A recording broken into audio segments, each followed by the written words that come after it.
A trauma bond is when you meet below the line.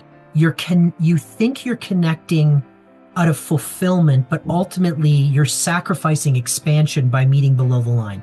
It's when you bond wounded inner child to wounded inner child. So both of you are in your wounded inner child and you're bonding through the trauma of your wounds. Trauma bonding through pain. So a lot of people bond through the wounded part of their personality. The other trauma bond is when one person plays the role of the shadow and the other person plays the role of the victim or the wounded inner child. So that's shadow bonding with the wounded inner child. For instance, one person may be deeply and profoundly controlling adult, and the other person may play the frozen child. All trauma bonds are below the line. They're all in contraction. They're done through woundedness or they're done through shadow or a combination of both of those. The third trauma bond is shadow to shadow. Two people are both in their shadow. So you have a wounded to wounded trauma bond.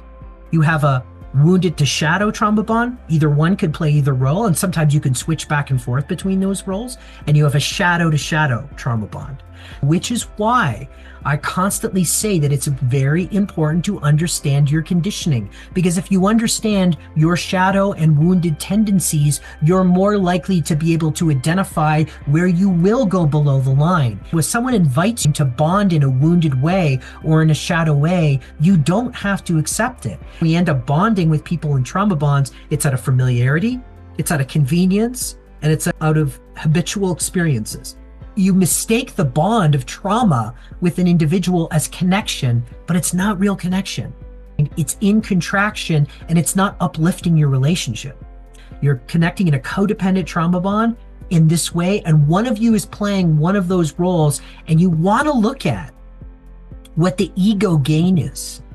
Because even if you're in the role of the martyr or the victim or the wounded inner child, you're gaining something egoically. You are choosing to stay in that bond, and there's something that you do not want to do to empower yourself. It's more of what your collective patterning is, how conscious you are of your patterning, what familiar trauma bonds you've had in the past, and if you're replaying those trauma bonds with an individual because it feels familiar, it feels comfortable, and it feels normal.